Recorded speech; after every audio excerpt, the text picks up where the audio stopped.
ধন্যবাদ। যে সকল সাংবাদিকবৃন্দ আছেন আপনারা সকলকে ধন্যবাদ।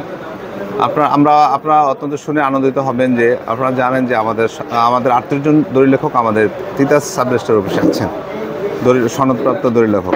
সকল সমন্বয়ে আপনারা জানেন যে 2024 সালের গণতান্ত্রিক প্রক্রিয়ায় আমরা সকল দলিল লেখকদের মতামতের ভিত্তিতে আমি জনাব মেহেদি হাসান সেলিম ভূঁইয়া বিনা প্রতিদ্বন্দ্বিতায় নির্বাচিত হয়েছি এবং আজকে সকল দলিলদের মতামতের ভিত্তিতে নির্বাচনের মাধ্যমে একজন নির্বাচন কমিশনার, একজন সহকারী কমিশনার এবং দুইজন সহকারী কমিশনার এবং দুইজন প্রিজাইডিং অফিসারের মাধ্যমে অত্যন্ত সুন্দর ও সুষ্ঠুভাবে গণতান্ত্রিক প্রক্রিয়ায় নির্বাচন হয়েছে।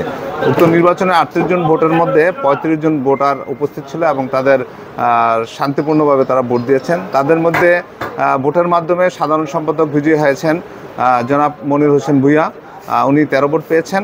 আর তার নিকটবর্তী প্রতিদ্বন্দ্বী যিনি ছিলেন তিনি 12 ভোট এবং তার আরও যে দুইজন প্রার্থী ছিলেন, একজন 6 ভোট আর আরেকজন হচ্ছে 5 ভোট।